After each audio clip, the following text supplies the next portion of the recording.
All right. Hey, good afternoon, good evening, wherever you're tuning in from. This is Devin Kearney, Artistic Director for Kansas City Ballet with our Dance Speaks opportunity to be able to speak with the creative team that's involved with the upcoming production of Dracula that we are about to present in February. We're really excited to be having Michael Pink's version that we're going to be performing. And with us tonight, wonderfully speaking here, is Michael Pink, the actual choreographer of the work, which I'm really thrilled to have Michael with us. Thank you, Michael, to tune in from Milwaukee, where he is right now. Thank you. And also with us is Luz San Miguel, who is with us here in Kansas City right now. And she is staging sections of Michael Pink's Dracula. She just started working with us on Tuesdays. And so it's been really exciting to have her with us. I just watched a rehearsal of hers. She was quite commanding in the room, and it was really great to see another section of this really spectacular work come to life. So welcome, Luz. I'm glad you're here. And Luz, why don't we get you unmuted? That would be super. So that there you are. Thank you. And I don't see Michael Pink anymore. I hope he's able to rejoin. He must have fallen off a little bit, but I'll give him a minute to get back on. But for right now, there's plenty to share about the background of Dracula. So we're going to start there and talk a little bit about sort of the history of Dracula. So Dracula is a very famous Gothic novel that was written in 1897 by Bram Stoker. It was pretty much his only novel that was really was of note for him, but it certainly was an exceptional work. It was in the years since 1897, it has been reproduced in film adaptations over 30 times, at least 30 times. A couple of those that are of note, which I think is good just to sort of give you a taste of the productions that have been done, is a 1922 film, which I think is probably the most famous film of Nosferatu. 1931 film with Bela Lugosi as Dracula. And then there was the 1958 and 1966 film with Christopher Lee in the title role. And then the more contemporary version in 1992 with Gary Oldman as the title role of Dracula and Winona Ryder as Mina. And these are just a few of, like I said, the over 30 different film productions that have been done in the past. Dracula, you know, the whole idea of Dracula that Bram Stoker wrote about was drawn from Transylvanian folklore and history. The main character that he wrote about, Count Dracula, is roughly based on a figure from the Wallachian prince, Vlad the Impaler, who was known for literally impaling his enemies on pikes along the roads toward his castle. And he was known to actually drink some of the blood from chalices drawn from those that were impaled. The name Dracula actually is interesting. Bram Stoker got that name from a public library while he was on holiday in Whitby, which is one of the scenes within the production that Michael Pink chose to present. And he was at a public library and he found this name because it's the old Romanian name for devil is Dracula. You know, there are some really quintessential characters that have become sort of really a part of popular culture. There's the good and the bad. There's Dracula, the ultimate example of vampire. And for those of you who might have watched the old days of Dark Shadows, a runner-up might be Barnabas from Dark Shadows. And then there's Dr. Van Helsing, who is the ultimate iconic vampire hunter. So these are just two of the main characters who are very very much a part of our popular culture that we've all grown up with. Michael's version of Dracula was created in 1996. He is celebrating, as we are, luckily enough, to be celebrating the 25th anniversary of Michael Pink's Dracula here in Kansas City. So I'm quite honored that we are a part of that moment for Michael. It's not many choreographers can say that their production has been running pretty much continuously for 25 years with a huge variety of companies around the world. And Michael had this production was composed. It's an original composition by Philip Feeney, who is a longtime collaborator of Michael's as well. And we'll get into talking more about that. And that's just a little quick background. And I'm glad, Michael, you're back. Thank you. Thank you, Sarah. But I thought we'd just really start off here with talking about Michael's version, the spectacular, probably one of the absolute best versions of Dracula that we know of today in the world, by showing just a quick little video of the last time we performed Dracula, which was in October of 2013. So maybe we could see that. And this is just excerpt.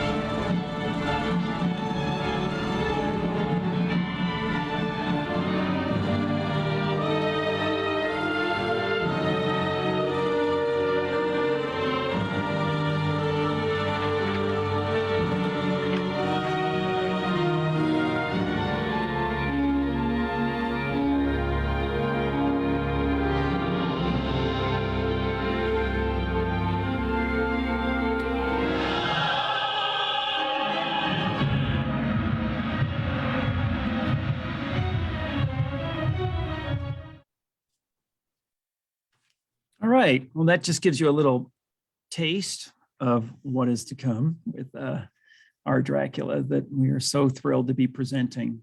So I thought I'd just start with, talking about, first of all, Luz, by the way. Her first work when she joined Milwaukee Ballet, again, Luz is on artistic staff with Milwaukee Ballet now, but she joined as a dancer 12 years ago. And the first work that she did with Milwaukee Ballet, she just told me this yesterday, was the role of Lucy in Michael's Dracula. And she retired with that same role, full circle back to doing Lucy in Dracula upon her retirement. So I thought that was kind of a cool thing. And Michael, I was just wanted to know, this work that you created 25 years ago, from what corner of your mind did you come up with this? How did this come to its being? How did it come to its life? Well, actually, Devin, thanks for all the kind words about the production. It grew out of really the minds of a very strong team of 5 creative people. It was created for Northern Ballet Theatre in England. And the artistic director at the time was Christopher Gable, who had been a big star with the Royal Ballet and then went on to become a well-known actor. And he and I shared the same values about non-verbal theatre. We believed that you could tell a really rather complex story without speaking any words and do it in movement. And so throughout the 10 years we worked together in Northern Ballet Theatre, we tried to develop pieces that would showcase that, and Dracula was probably the most successful of all of them. I wouldn't say most successful, most popular, perhaps. And it really, the means by which we created many productions was to take the original source material, Bram Stoker's novel, to read it intensely and do that classic thing of going, possible, possible, not possible. And then once we'd actually worked through the story and we'd really pulled our ideas, and that was with the set designer and costume designer, Les Brotherston, who's just a very creative person, the composer, Philip Feeney, who is extraordinary, Christopher, myself, we really worked through this process. And that's took about 2 years for us to come up with a version that we believed we could tell successfully. And one of the interesting things was we went through every conceivable idea about, well, how will we do the staking? Will we have fangs? What would the blood be like? What do we do? What do we do? And we all came back to the same belief that the power of imagination, which hopefully we all possess, is by far the most effective way of creating something like this Gothic horror. So the example would be that if we set a scene and we suggest that there is something behind the door or under the bed, then you, the audience, will do the rest of the work. You'll imagine what that is. And we all know that when you walk into a darkened room, your mind can start to play havoc with you. One of the other interesting things was there's a famous filmmaker, Ken Russell in England, who Christopher had worked with before, and he'd asked him to come along and give some ideas. And Ken came up with a completely different synopsis for the entire production, which for a while we all thought, maybe we could do it. And in the end, we moved away from it and came back to that source material. We wanted to be as true to the book as possible. And I think we are very, very close. The only difference is at the end of our piece, we ended in Carfax Abbey, which is in England, in the crypt. And in the original book, there's a fantastic chase back to Transylvania, and they get the Count just as the dawn is breaking. And that's how they end their story. We workshopped it. We did a lot of research. And as with so many other productions, we had a very limited amount of time to create it. So it came together in September of '96. And from the very get-go, it was a huge success. And for 3 years, we toured it around England, and we amassed an incredible following of people. It became cult-like. One of the newspapers referred to it as the Rocky Horror Show of dance, and I think that would be a reasonable description of it. So yeah, I'm just thrilled that it's still around today. I'm thrilled we're able to perform it, and it seems that everywhere we do go, we have the same response. And I think what's really rewarding is I've yet to work with a company of dancers who don't love doing it. So whatever it is about the piece, everybody just loves being in Dracula. So 1996, here you created this work. You know, the music. I just wanted to ask you about the music and how integral it is and how blended it is with your choreography and the storyline. You know, there's always two ways that a ballet is created typically, and that is a choreographer chooses music and creates a work to it, or a choreographer has music made for the work. And then they start choreographing. And I was curious about your particular way of Philip and you collaborating.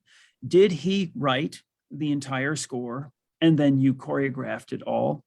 Or did you work with him simultaneously and create scene by scene and talk about how you wanted it to develop and roll out your vision of what the ballet was going to be? Yeah, it's Devin, it's the latter. And as you know, I've been fortunate enough to create many full-length works and many one-act works with Philip. Once the synopsis exists, the synopsis is as detailed as the novel, and into that, we divide everything up into workable scenes. And with that, the composer, Philip, will go away and he will come back with his own document, which will be what he describes as a sound world. So he will make notes about thinking Transylvania, what is the sound of gypsy violins, the kind of taste and feel that he thinks we're trying to get to. He will do the same for the music. And then we work through from the beginning through to the end. Most of Philip Feeney's music is through composed, which means that unlike Tchaikovsky and some of the other greats in dance, we don't have these little episodes that start and finish and everybody applauds. The music is designed to be a continuous one movement for each act. So the only way you can do it is that you work through the first one, you agree on the timing, everything is worked out timing specifically. This piece is going to be 1.5 minutes, this will be 30 seconds. And once Philip has presented his sound bites and ideas, then you work through it step by step, and we go. And I think the key is that when the words come off the page and you hear the music and I can visualize all that in my head, then I know we have something that's going to do what it's supposed to do, which is tell the story. And I will say visualizing is usually for me is not the steps. It's just I can close my eyes and I can hear what we've talked about, whether it's Dracula sliding upside down the scenery, crawling under Lucy's bed, whether it's the Transylvanian people. You can hear it already in the music. And that's kind of akin to a very effective film score, that it helps transport you where the story needs you to go.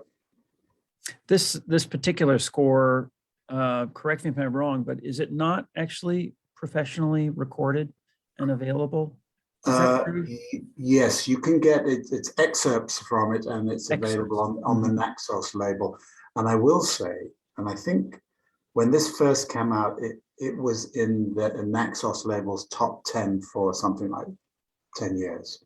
So it was one of the most popular things. And I think that speaks to what you were saying at the beginning, Devin, is that once you have the ingredients of Dracula, vampirism, again, the audience is already primed with its perception and knowledge about this. And it's generational, whether you're 8 years of age, you're going to know about Dracula, whether you're 5 or 6, you're going to know about some cartoon that has Count Dracula in it.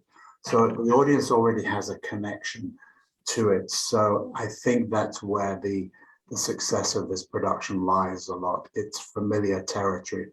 A lot of people, when you say, come to the Ballet, come and see Swan Lake, they go, oh yes, I think I know that. Come and see Nutcracker. But when you talk about the myriad of other works that have been created, they're less knowledgeable, so they're more hesitant. So. Well, Bram Stoker wrote it 1897.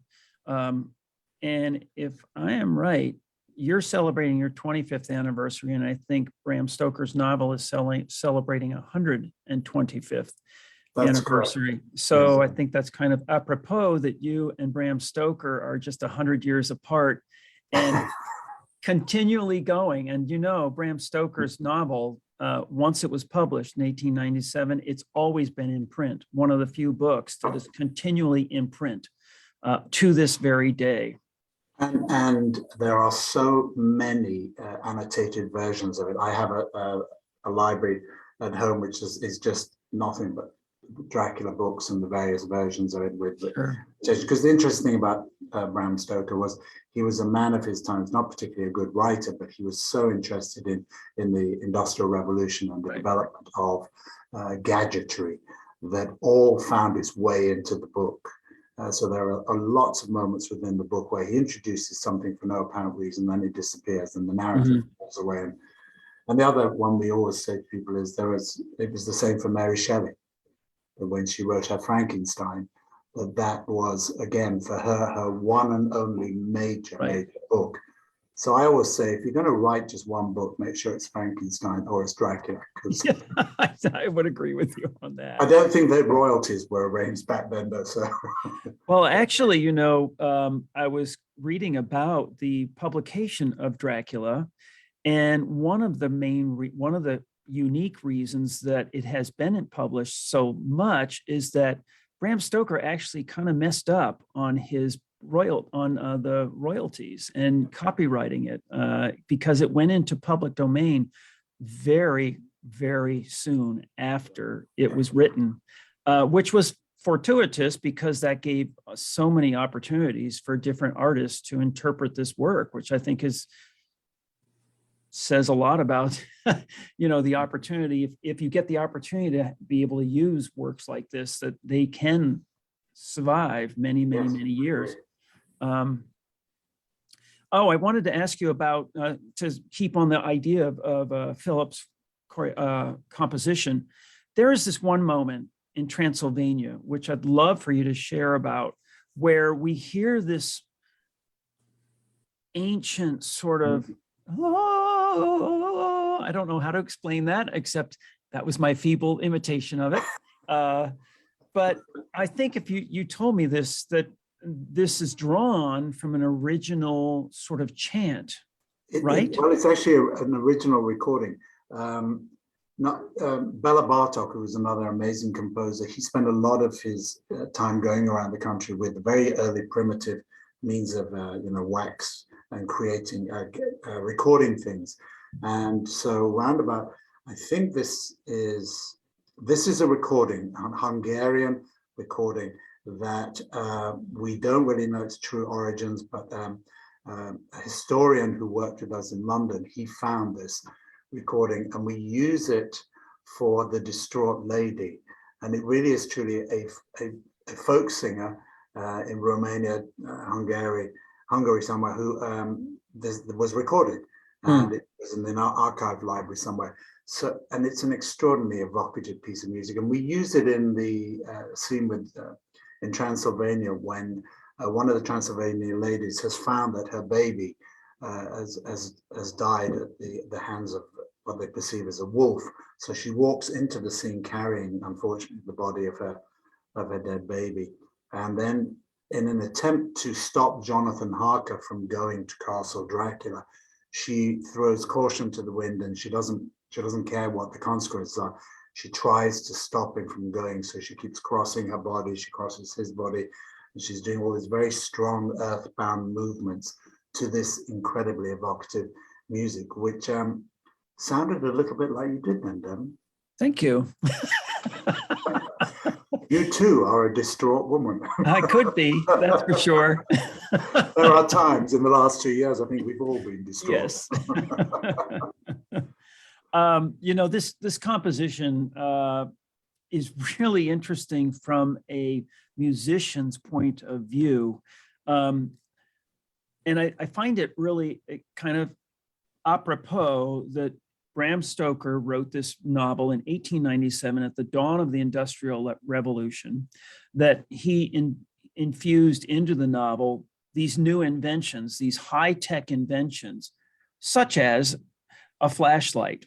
We take that for granted, but in 1897, a battery-operated torch, as they used to be called, was like seeing the highest tech Apple iPhone number 22 now, so, but it's apropos that Philip in 1996 composed something that requires two computers in the pit that are creating these sound effects, along with, on top of that, choral moments where the chorus, a recorded chorus, has to line up seamlessly with the live orchestra. And that is done through a click track, which is basically, for those of you who may not be in the musician types, it's literally a click that's keeping a tempo, and it's like an earbud in your ear, and it's just going like, and that way the computer can line up. Our conductor, Ramona Pansagrau, can start and know that, however many clicks, 180 clicks later, the chorus is going to come in, but that she can start the orchestra on that first click. It's quite complicated, and Ramona has said it is probably the most complicated work that she has ever conducted, and hopes there's nothing more complicated in her life than that. Thank you so much, Michael. Well, actually, we'll see about that. I will say that then again, this will just remind us all, in the last 25 years, the computer has evolved so much that we did not use computer in the beginning. It didn't exist to be able to use it in this capacity. It was done with a reel-to-reel recording, which people will remember. It's two spools going around. It had a mini disc recorder, and it had hard drive recorders. Wow. So it was an incredible setup, and all of this technology was not designed necessarily to work together. So a couple of engineers built devices to stop and start these recordings, so that a piano player in the orchestra pit would hit this big red button that said stop, and it would stop the recording, and then hit it again, and it would start it again. So it has evolved incredibly whereas to now, yes, it can all be done on your laptop, and the next thing, we'll do it on our phone after that. But none of that existed at the beginning. So for us, it's now something. We liken it to a Broadway show. All Broadway shows have these click tracks, and they're all double recorded, and they all have all these devices that run at the same time. So yeah, it's pretty amazing. And also it has projection in it, and projection, whereas now people are exploring projection all the time, for us, we introduced visual projection into our travelogue scene when we were in Norway, and it's literally the kind of projector that you would have at home, and it's in the lighting bar, and it's operated from a computer on the side of the stage. So it's very low tech, but very, very effective. And that just goes to show you that, even today, we keep pushing technology in many different ways. But what I will say about this production, which I think was an extremely wise choice, Michael, was to not overcomplicate what's on stage. Technologically speaking, I think that was a stroke of truly, dare I say, genius. That comes back, sorry, Devin, to the decision that was made early on that we were going to plug into the audience's imagination. Yeah, right. We did go to an effects studio and spend £10,000 on exploring how Dracula could disappear at the end once the stake goes into his heart, and it was spectacular, but it just wasn't. Mm-hmm. It wasn't feasible to create it night after night after night on stage with stage lighting. So in the end, we opted for smoke and mirrors. Can always count on smoke and mirrors, always. Luz, I don't want to forget about you. I do want you to jump in here, and please, if you have anything to say, please do jump in and interrupt Michael all you like. I'd love to find out, Luz, from your point of view. You've danced in this production. I think it's great that we actually have someone who's danced quite a few times in this production. Not even talking about what it's like to stage this work. What is it like as being one of the main characters, particularly Lucy, who is the one female in the production that we witness go through the transformational process of becoming a member of the undead, or I think, Michael, you call it a Nosferatu. What is that like to act a role like this? And I think that act is it's a very important part of Michael Pink's productions, is the acting, the character portrayal of his works are paramount in the storytelling of the work. And Lucy is an integral part of that, because we witness what can truly happen to somebody under Dracula's power. So maybe you could just share a little bit about, as a dancer, what was that like to have performed Michael's work? It's a great experience to perform Lucy. It's something I will treasure forever. As a dancer, when you get to dance such a character, when it's just more than just steps, we have our technique, we have our basic steps, but when you can use those steps to tell a story and to actually act it, is when it becomes interesting from a dancer's perspective. So it's not, I'm gonna do a jete here and that I'm gonna tell a story. Why am I doing these steps? Every single steps tell a story, and that is just a wonderful experience for any artist. And Lucy is one of my favorite roles, because, as you say, she goes through the whole transformation. You get to be this bubbly, champagne-like, innocent little girl to, a bloodthirsty vampire that kills little girls. It's really fun, I must say. So, a wonderful experience. And working now with the company, I'm trying to transmit that to them, so they know that yes, your technique and your steps are crucial, but we are going to tell a story, so you need to tell me the story. So get into your acting and show all that. So yeah, that's about it. Cool. I do want to reintroduce the guests for tonight. I'm Devin Kearney, Artistic Director for Kansas City Ballet, and with us at this Dance Speaks is the creative voice of Dracula, which is spectacular to be able to have his voice in the mix to this day, 25 years later, after it was first choreographed by Michael Pink, who is with us, as well as Luz San Miguel, who was just speaking, who is a former dancer with Milwaukee Ballet and now on artistic staff and a stager for Michael Pink for his production of Dracula. Luz San Miguel, thank you to both of you for being here. I'm thrilled to be having this conversation. There are just a couple of quick questions. I thought maybe we could jump over to them that are being asked in our chat line. One was about casting. Will there be 2 casts? Yes, we do anticipate 2 casts. And maybe, Michael, you could comment a little bit about what it is that you look for in some of the particular roles, some of the featured roles within Dracula. Certainly, yes. I mean, there's the obvious things about that Dracula is when you think about, before you think about personality and experiences, the physical size of some of these characters. It's predisposed that Dracula should be a taller gentleman than a shorter gentleman. But then there are roles of Renfield, the lunatic who is assisting Dracula in his endeavors. That typically falls to a more character style dancer, but has been done by some very fine dancers around the world. And my 2 ladies, as Luz alluded to the fact that Lucy should be this bubbly, effervescent, excitable young lady that grows into this Nosferatu, and Mina is the rather more demure English Rose who keeps everything contained emotionally and drives our narrative forward.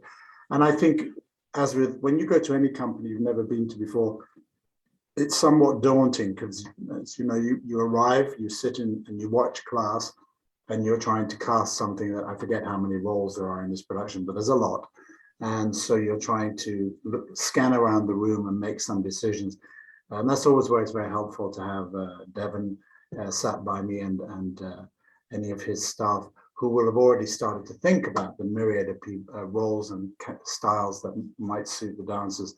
And together, I find we always spend a week or so just really working on those numbers. And I'm never averse if we've made a decision that's perhaps not the best for us to change it, because it's most important that the artists go on stage feeling that the role is within their capabilities, and at the same time it's something that they can really inhabit and ideally learn from. I always feel very confident that, having worked with the amount of companies that I have, Dracula leaves its imprint in many ways, just on the individuals, about how they as artists can continue to develop and grow, especially if they're going to be doing narrative work. So it's, but again, I always think there are probably 4 or 5 other people in the company that could do any of these roles primarily, but we have to make a choice and we have to get the show on. So it's what comes to mind. And that's a good thing for all dancers, that they're continually auditioning for their breakfast. Right. It's interesting. Somebody mentioned in the chat, which I think is very apropos, that during COVID, we're doing this incredible, horrible time with this pandemic that has infected the entire world, is raging across our globe. There's this theme about Dracula. One of the many themes about the novel is the invasion from Transylvania of this very mysterious Count Dracula who, infects individuals in England through his, physical biting of them and turning them. And it's kind of apropos that we're doing Dracula at this particular moment. That's a great comment in the chat. There's another one here about, did we specifically time Dracula to be done in COVID? Well, I have to say I did not anticipate a 100-year pandemic and that Dracula would be a part of that. However, we were planning on doing Dracula in the future, and it was one of the first ballets I wanted to do as soon as we could plan a full season, because it is such a successful work. It is such a well-known work, and one which I knew would challenge our artists and bring their acting skills to play. And I think that's really important. And by the way, Michael and I have had a long history together, which, Michael truly, he staged his Hunchback of Notre Dame on Boston Ballet when I was there as a ballet staff member, and got to watch him firsthand really challenge the dancers. And I think challenge is a good word, to really up their game on their acting abilities. And I think that's something that has really been a through line with all of Michael's works. He's done many works. I just mention these right now, if you don't mind, Michael. He's done full-length Dracula, full-length Esmeralda, Swan Lake, Giselle, Sleeping Beauty, Cinderella, Romeo and Juliet, La Boheme, Don Quixote, Mirror, Dorian Gray, and Beauty and the Beast, to name some of them. He has had a very prolific career as a choreographer, and one which has made an impact on our dance world. So I'm really thrilled that we are presenting this particular version. This particular photograph right now you're seeing is one of Danielle Bausinger and Liang Fu, who are actually in the background, sort of focused, is Emily Mastretta and Umberto Rivera. These are the two Draculas and the two Mina Murrays in the production. Just so you know who you're looking at here is in this particular photograph. And it's really exciting to see how the dancers are stepping up to the challenge of Michael's work. Always exciting to see how a dancer grows and to see them find new territory, which they may not have thought they were capable of doing. And that comes from, a very reassuring guiding hand in Michael Pink, who is very, very hands-on in terms of explaining the story and explaining the characterization of every single role in the work, which I think lends to this incredible three-dimensional cinematic experience that an audience can have. If I might interject. Yes, no, of course. As with the process of making the choice from the novel and then working with the composer and fine-tuning everything, so everything is in there for a reason. It's to either introduce a character, tell you more about the character, or advance the story. And so with those disciplines in mind, there is no moment, there never is any moment in my productions that is left unaccounted for. So once your artists fully understand that, so effectively as an actor, they've learned their role, they know that they can trust that everything they do on stage, as long as they're committed and they're authentic, will be part of that production. And again, we know that in 19th century ballet, there are so many moments when everybody focuses on people dancing in the middle of the stage. And that is just a discipline that really worked very well in the beginning of the classical ballet era. And now I think it's so much more important that our audiences are as fully engaged as our dancers are on stage, and that keeps their attention. And it brings them, they lean forward into the production. And there's been many times when I've heard people say that they recall in the first act in particular, almost as if they were forgetting to breathe. They felt that they just couldn't keep up with the attention. Well, that doesn't just happen by itself. That happens because every artist on the stage is 100% committed to the narrative. And so wherever our audience lay their eyes on our big stages, they will see the story being told from that person's point of view. That's always deeply satisfying as a choreographer director, to see effectively inexperienced young actors committing 100%. So, and that's happening right now in the studio. Absolutely. And I appreciate that about the production, that it's not only is it quite entertaining, right? And we all want to be transported and go somewhere when we go to the theater and forget about what's outside the theater and just enjoy what they're being pulled into. And, it's quite an experience to come and see Dracula. And I hope everybody who's watching is convinced now that they should come to see this show, because it's well worth the experience. But it's also a great opportunity for a dancer to grow in their artistry. And I think that's what, Michael, you were just saying, and what I totally agree with. What is the saying that you say? I've heard you say many times to dancers, if you're doing a step and it doesn't tell the story, then the step doesn't belong there. Isn't it something like that, right? Absolutely, yes. It's a brutal discipline. It makes choreographing so hard. We know that, again, in 19th century classical ballet, the formula was you repeat a step. You do create a step, you repeat it on the other side, you repeat it back on the first side again, you do a little whizzy round, and then you do it all again, starting the other side. Well, that would be like, for us, repeating the same line 4 times, repeating the same line 4 times, repeating the same line. So I can't do that, because that would be betraying the idea. So it means you have to really, really work hard to try and get that narrative together. I think the other thing is, and Luth can testify to this, we see such a variety of people coming into the audience who we would not normally expect to come to the ballet, because it's Dracula, and because it's exciting, it's kind of sexy, it's dark, it's mysterious, and again, people come because it's Dracula. And I've seen it time and time again. Ladies come with a little bit more available neckline, and the guys come with a little bit more sharper sort of together, and it's psychological, but it's so true. All right. I love the fact we're doing it sort of in February, because some people say, yeah, but isn't it the Halloween thing? It is, but it's also Valentine. It's the eternal kiss. It's very romantic. It is a love story. There is a love story in this terrifying tale. There is a love story, and that's what's exciting about the work. It's this push and pull, good and bad, that is captivating. So yeah, Luth fell in love with her Dracula.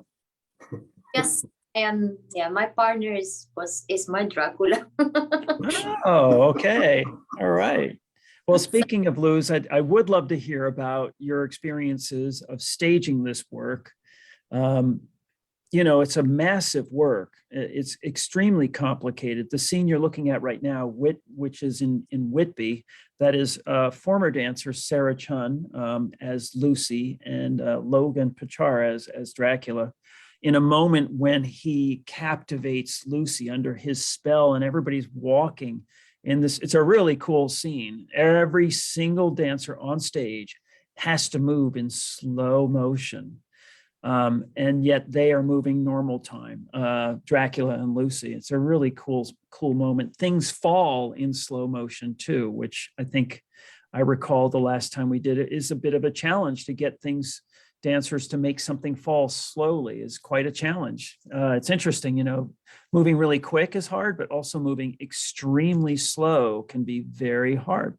But Luz, tell me, what has it been like to stage this work after having been such a longtime performer of Dracula, of the production of Dracula? What's it like to stage it? And is this the only company that you have been to stage it, or are there others in your past?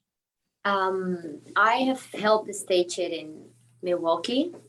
I was still doing Lucy. My last performance was Dracula, and I was performing Lucy, and also helping staging certain parts with their artistic stuff. So that was my first experience staging Dracula, and this is the first time I do it outside of Milwaukee. So first, I was really scared, and then really excited, and it's really good to come into a company that receives the work. It's new, it's brand new to them, and I love how they all take it like sponges. They're all so eager, which is fantastic. And I first approached it. I actually tell them the character. So like I started my Lucy Dracula Ballet already. They know more or less their character, but I started from the point of view of who you are, why, so, and then I teach the steps to them. So everything makes a lot more sense. And the same in Whitby, I kind of got a little bit to everybody what they have to do, the period, the era, British, we get into the style first, and then I tell you all the steps, and they're learning really fast. And Whitby is so detail oriented. Every single person is accounted for. You're never gonna do any random step for no reason. Everything everybody's doing. Waitresses are bringing in trays here and there for a reason, and that's what makes the production so believable. Everything is not left to unattended. And as a stager, that's a lot of work. You just have to get your brains together and teach it. And but no, it's a great experience. Actually, I love passing the torch. I love like, okay, this is now your Lucy. Now, right? I love that. Yes. Whitby is the person who choreographed this. I don't know what they were thinking when they did Whitby. It is so complicated. That might be Michael Pink, I guess. I heard it was somebody called Michael Pink. Yeah. Right. It is so complicated. What are your notes like? You must have notation, right? So when it comes, Whitby has like, I think it's 14 different characters who all do different things almost all the time. Here's an example. There are two waitresses, and I hear there is a list of things that these waitresses have to do that has nothing to do with dancing, right? Maybe you could just share a little bit about this crazy scene where it's like a party. It's like this event that's going on. No two people are the same. How do you stage that? Well, we have a script for every single character. So we write the script, what every single character is doing in every part. And I already gave it to them. So they already know what they're doing in exact moment. Some of them have 1 page, some of them have 2 pages, like the waitress. And I just gave it to them today. So they have to read it, and tomorrow we will start. So that's how you do it. You take a single character and you follow, as a stager, you follow that single character for a whole act of Whitby. They know exactly what they're doing. And then when you're done with them, you take the next character and you do the whole Whitby, and like that 14 times until you get it. I write it down. Michael has written down a lot of notations in the score, so that helps us tremendously to stage it. And as I came here, the only thing I took with me in the carry-on was what I call the Dracula Bible.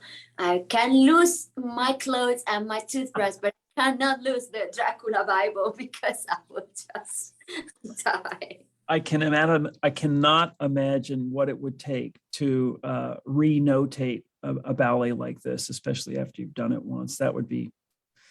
Devin, what's interesting is this was originally notated in Benish, which is one. It was really. It was, as was Hunchback Esmeralda. That How was lovely. Yeah. But the problem is that you have to keep updating them because it evolves. So something like the Whitby scene, the first time out, the gallop was exciting, had lots of things in it, but as I sat and watched it as an audience member, I could see where there were little holes. So then I went back and I filled in those holes. And so really I maintained that by the end of the 3rd year of this show being on the road, I'd finished. Sure. And that's true. And that's also what happens with any major work of art. That's why major Broadway musicals and things do tryouts, and they work on them and they put things in, take things out. And we very rarely get the opportunity to do that in the ballet world. So I've been so fortunate with Dracula that it's in there. And I actually think I could probably teach Dracula without the gallop without the book. When you've done it so many times, you do. I mean, I'm sure Luther she'd feel frightened about doing it. But Mhm. the other thing is we have videos for everything. But as we find that videos capture one show, and an awful lot of things can happen in that one show that are not quite what they're supposed to be. And so you have to stay on top of what is authentic and what is interpretive of the moment and the time. But again, it's then one of the other important things is with these type of things where you're trying to create what should look, as you've described, like a party. Again, Right.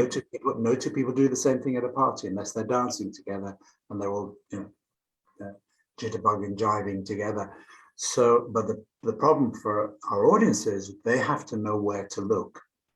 So we have to make sure, I have to make sure that all these major scenes are crafted in such a way that your eye follows where the narrative and the story is. And that's something that really takes a little bit of time to work out. It's almost that, and that's where the film thing comes in, because if we had the film camera, the camera would just follow you around and would follow the next person.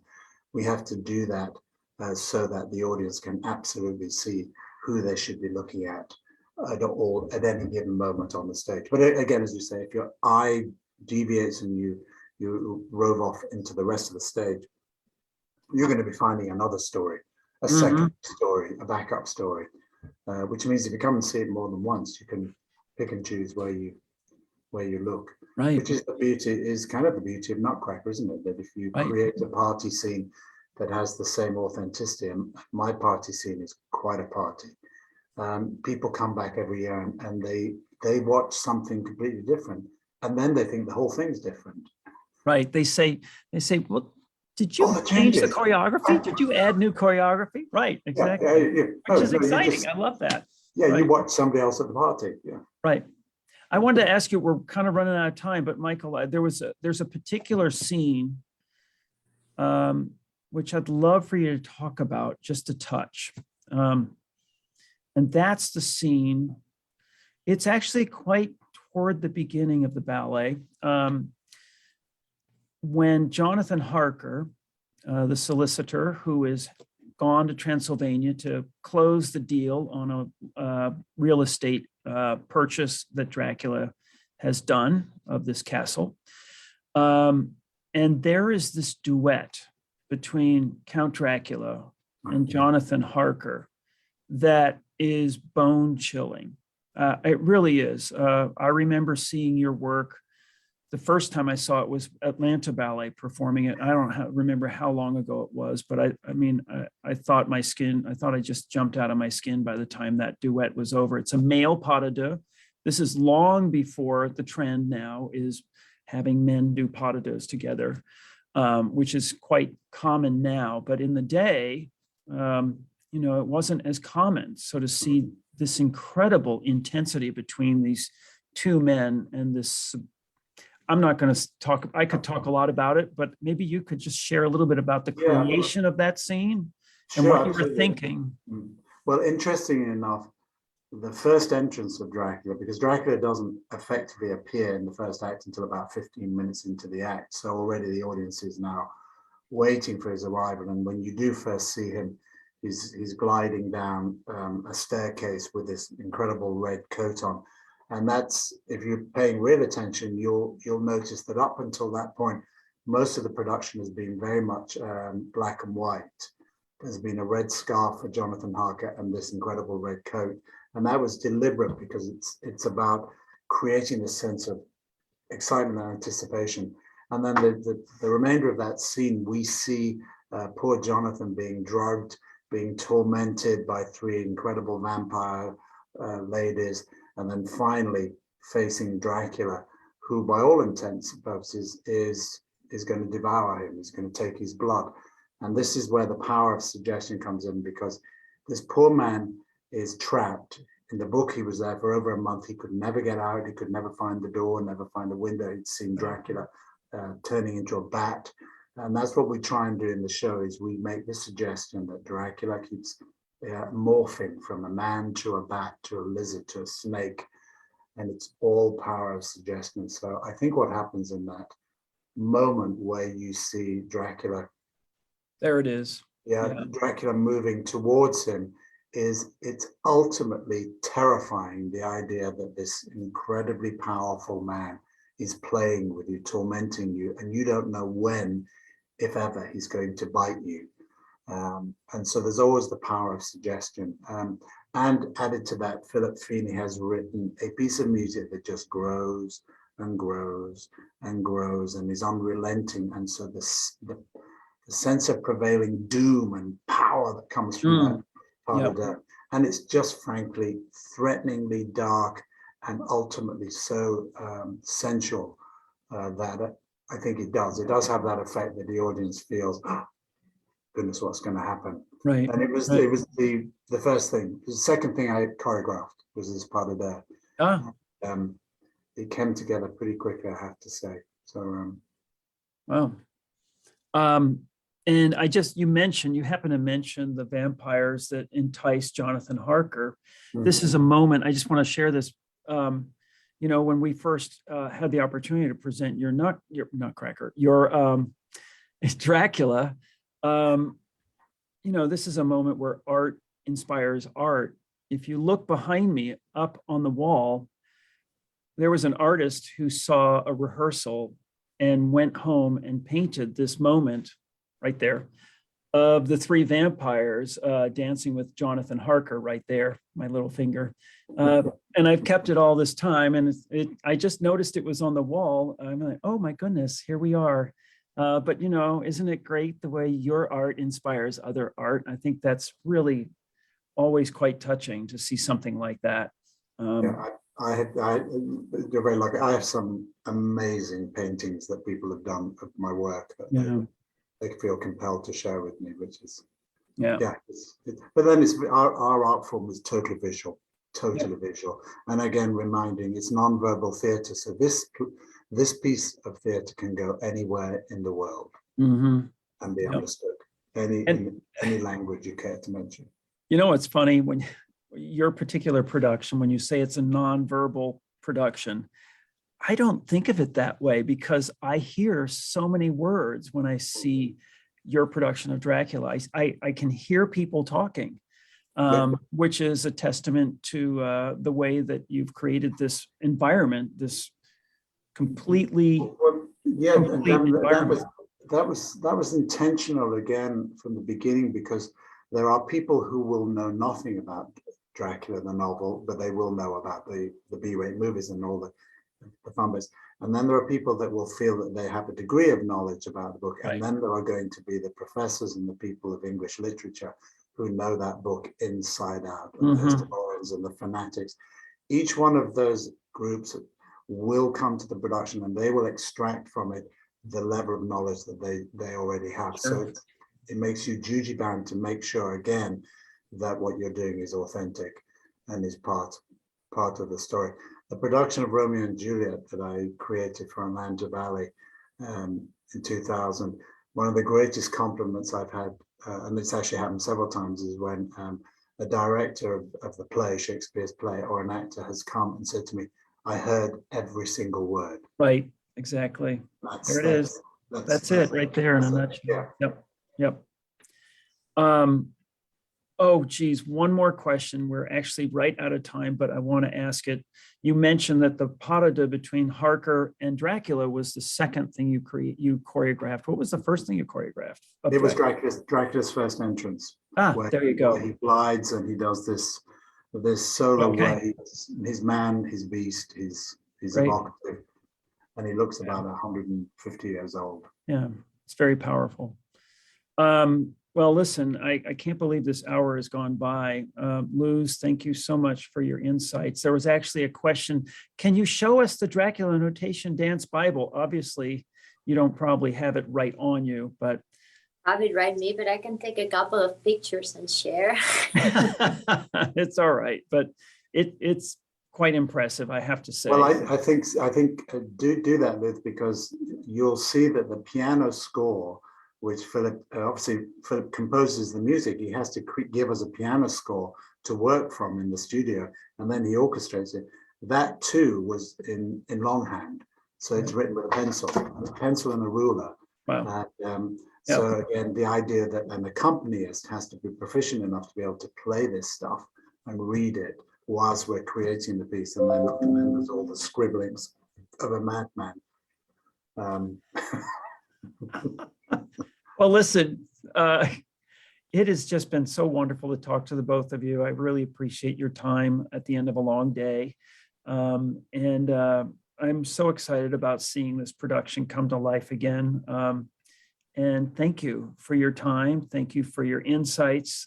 Luz, I look so forward to the next couple of weeks here with you here in Kansas City, and Michael, for you to return to finish things off as we head toward the Kaufman Center to perform this wonderful production.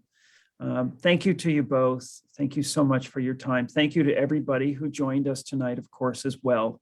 Your interest is always valuable to us, and I hope that you learned a lot more about this production than you may not have ever known before.